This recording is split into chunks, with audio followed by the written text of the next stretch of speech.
হ্যাঁ, তোমার নাম কি বলো তো বাবু? সাহিল গাজী। সাহিল গাজী। হ্যাঁ। তোমার বয়স কত? বয়স 16। 16 বছর।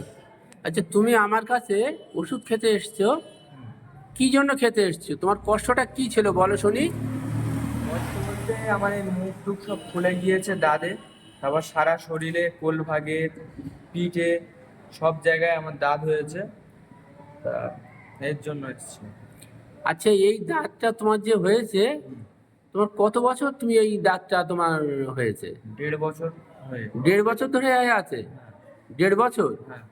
আচ্ছা, এর জন্য তুমি কোথাও কি ট্রিটমেন্ট করেছো? ট্রিটমেন্ট হ্যাঁ করেছি। কোথায় করেছো বলো? কলকাতার ডিএনডি ওই homeopathic hospital? Homeopathy college. College থেকে? হ্যাঁ, হসপিটাল আচ্ছা কলেজ। আচ্ছা, ওখানে ওষুধ খেয়েছো? অনেকদিন খেয়েছো? হ্যাঁ, অনেক দিন, প্রায় 2 মাস খেয়েছি। আচ্ছা, খেয়ে তোমার কোনো উপকার হয়েছে? না, উপকার কিছু হয়নি, আরো ও, বেড়ে গেছে। আরো বেড়ে গেছে, খুব উপকার হয়নি? উপকার হয়নি। সেদিন তুমি আর ওখানে যাও না? তখন আর জানি। আচ্ছা, আমার কাছে ওষুধ খেয়ে তোমার উপকার হয়েছে কি? হ্যাঁ, অনেকটাই উপকার হয়েছে। অনেকটা উপকার হয়েছে? হ্যাঁ, সেটা এখানে ফুলে মুখটা যা মানে বিশ্রী ছিল, হ্যাঁ। সেটা আপনার কাছে এসে অনেকটাই, মানে অনেকটা বলতে পুরোটাই এখানে পুরো এটা মুছে গিয়েছে। আচ্ছা আর আচ্ছা। অল্প কিছু একটু বাকি আছে। আচ্ছা আচ্ছা, তাহলে তোমার মনে একটু সাহস হচ্ছে? হ্যাঁ। হ্যাঁ, হুম। যে আস্তে আস্তে ওষুধ খেলে তুমি ভালো হয়ে যাবে? হ্যাঁ। হ্যাঁ। হ্যাঁ।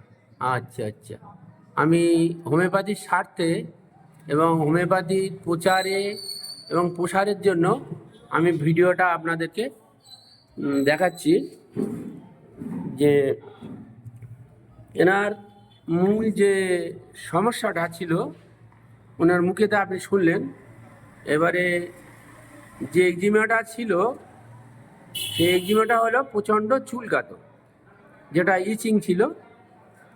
এবং চুলকাবার পরে, চুলকাবার সময় খুব ভালো লাগতো, কিন্তু চুলকাবার পরে একটা পাতলা রস বার হয়ে আসতো এবং তারপরে একটা জ্বালা করতো, বার্নিং সেন্সেশন হতো।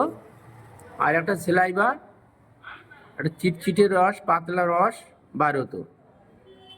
এবং এটা ওনারা যেটা বলতে চেয়েছেন সেটা হলো যে ইনি ঠান্ডার সময় ভালো থাকতো, ঠান্ডা পড়লে ভালো থাকতো, কিন্তু গরম পড়লে এটা বেড়ে যেত, প্রচুর পরিমাণে বেড়ে যেত।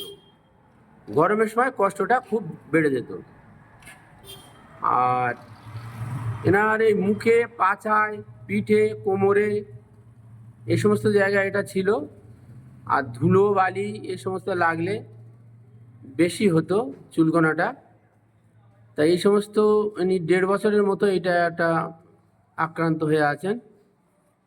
আমি আপনাদেরকে দেখালাম যে ওনার যে ওষুধটা দেওয়া ছিল কেস টেকিং করার পরে,